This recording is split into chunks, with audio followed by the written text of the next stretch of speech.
Hello boys and girls, and welcome back to our phonics lessons. This is our second phonics video.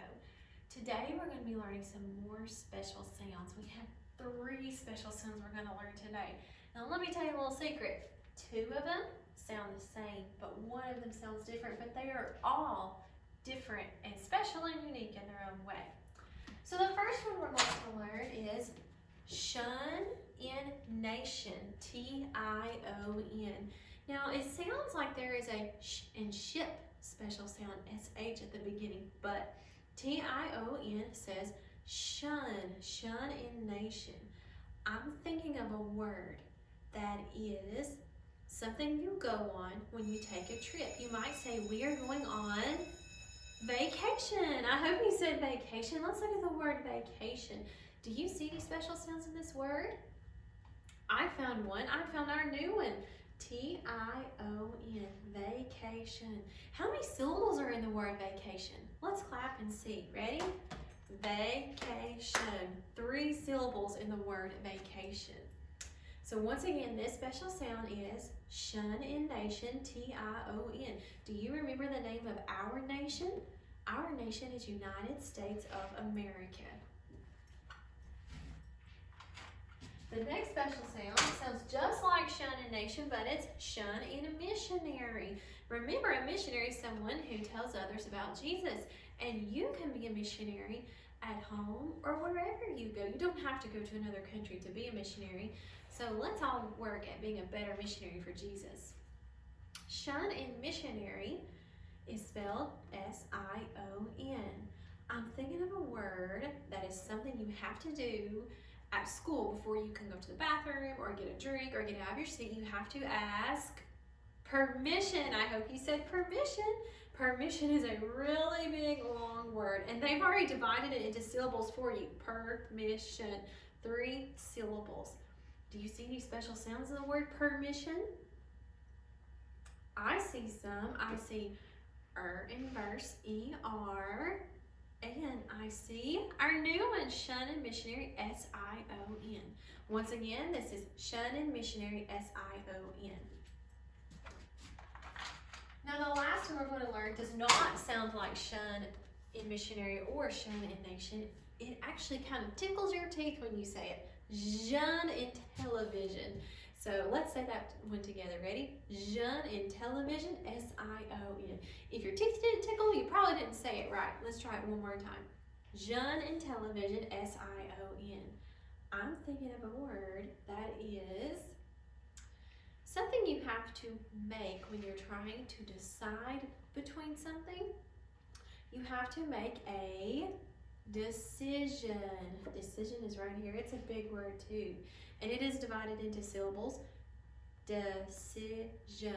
3 syllables. Do you see any special sounds in this word? Look for them. I see some. I see in city, C, and shun in television, S-I-O-N. Let's say this one more time together. Shun in television, S-I-O-N. Very good. All right. Now we're going to also talk about syllables and dividing words into syllables. So a long word can be divided between double consonants, just like in the word ladder. Do you see double consonants? I see 2 D's, so I can divide ladder between the 2 D's, and I'll have 2 syllables, ladder. Words can also be divided between a vowel and a consonant. Right, here's a vowel. And here's a consonant. If the vowel is at the end of a syllable, it says it's long sound, even though there's only 1 over here. Secret. Words can also be divided between 2 consonants that are not alike. So I can divide this word between the W and the D because there are 2 consonants that are not alike. Powder. Powder. Words can also be divided between a root word and a suffix. Does anyone see the root word and the suffix in this word? I hope you found it right here. The root word is land. The suffix is ed and wanted, ed, and that makes the word landed. And last but not least, a long word can be divided between a prefix and and a root word. Remember, suffix comes at the end of a word. Prefix, pre means before. Prefix comes at the beginning of a word. Can you find the prefix in this word?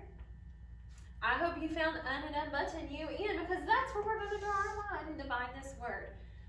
Divide it between the prefix and the root word, and this word makes unfold. All right, on your phonics papers in Unit 1, you are going to be writing a lot of sentences. Now remember, we've talked a lot about sentences before, boys and girls, and a good sentence has three main parts. It starts with a capital letter, ends with a punctuation mark, and it has to make sense. Would this be a good sentence? The cat on the floor. No, that doesn't make any sense. Does it tell me anything about the cat? Does it tell me what the cat is doing on the floor? What about this sentence? The cat is sleeping on the floor. That is a much better sentence, because I know the cat is on the floor, and what is the cat doing on the floor? The cat is sleeping on the floor. So don't forget to make sure your sentences start with a capital letter, end with a punctuation mark, which could be a period, question mark, or exclamation point, and make sure that your sentences make sense. And also, when you write your sentences, make sure you write them in cursive. I love looking at your beautiful cursive handwriting, so make sure all of the work that's being sent home, make sure you do it all in cursive. One more way to help us know how to write a good sentence is, remember when we talked about macaroni and cheese? Macaroni noodles with no cheese are not very good, are they, boys and girls? So just like our sentence with just a few words like the cat on the floor, that's not really a good sentence. That's like macaroni noodles with no cheese on them. We got to put some cheese on those noodles. We got to put some extra words in those sentences to make that a really good, interesting sentence. Speaking of sleeping on the floor, Daisy is over here sleeping on the floor. Let's see if I can get her up to tell you guys hello. Aw, she's so sleepy. Can you tell the boys and girls hello at home, Daisy? Say hi. All right, well, I hope you guys have a wonderful day, and this is the end of our videos for Unit 1. So remember to work really hard on your work for your parents or grandparents, and I can't wait to see all the work that you do and turn back in. Remember to write your spelling words, write your Bible verse, John 3:16, and don't forget to read. Reading is very important. If you have a pet at home, you could even read to your pet. Miss Daisy would probably love to be read to. So remember to work really hard and do your best, and I'll see you in our next video.